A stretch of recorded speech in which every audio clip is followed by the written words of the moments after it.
Saya adalah seorang anak yang tumbuh di SD negeri, SMP ke swasta, dan SMK itu kembali ke negeri.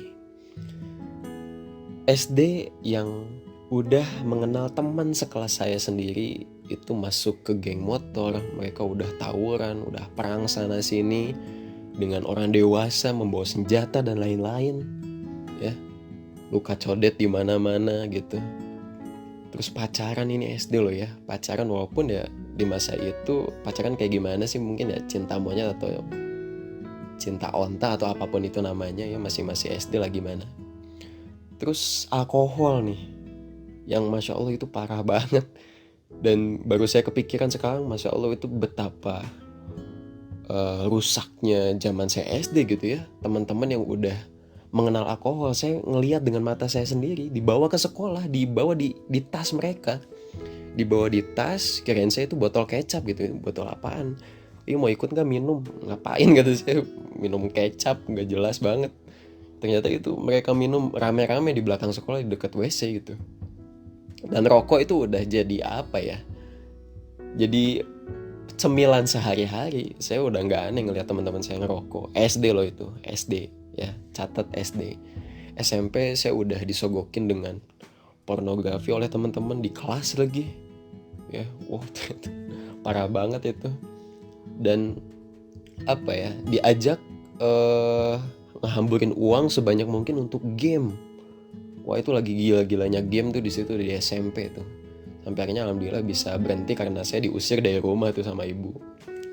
SMK itu saya udah ngeliat teman-teman saya yang pacaran itu dengan tanpa batas, Masya Allah. Itu zona yang sangat bahaya sekali. Untungnya saya nggak sampai mengalami itu ya. Masya Allah, Allah paling saya dilindungi gitu. Ini benar-benar pemandangan yang mengerikan setelah saya pikir-pikir ulang. Sekarang saya mengingat hal-hal itu dulu, dan itu udah terlewat. Saya lulus aja 5 tahun lalu, itu berarti SD aja udah berapa 10 tahun yang lalu gitu kurang lebih. Dan itu di zaman itu loh. Saya nggak kebayang sih sekarang SD zaman sekarang kayak gimana, SMP itu udah serusak apa, SMK, masa-masa SMK sekarang itu udah sebejat apa, lingkungan di luar gitu ya, pergaulan dan pengaruh cobaan di luar itu seperti apa. Itu Masya Allah sangat bahaya sekali.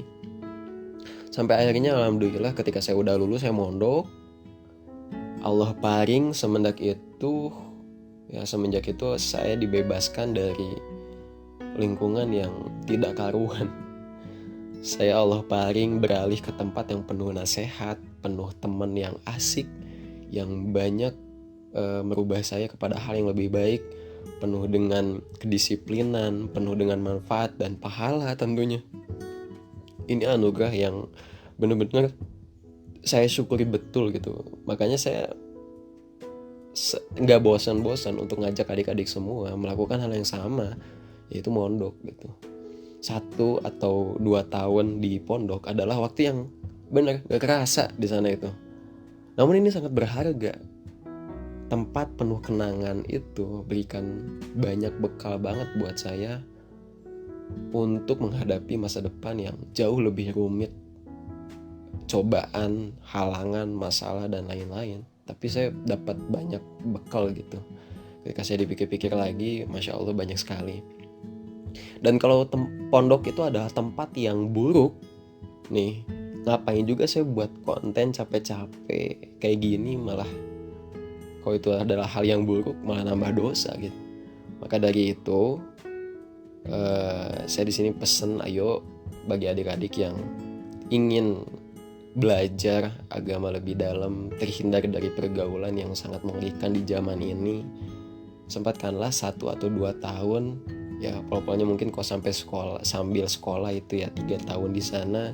Itu adalah tempat yang asik, tempat yang seru, tempat yang positif, yang memberikan banyak manfaat, banyak pahala dan banyak bekal juga nanti ke masa depan adik-adik semua. Yuk mondok.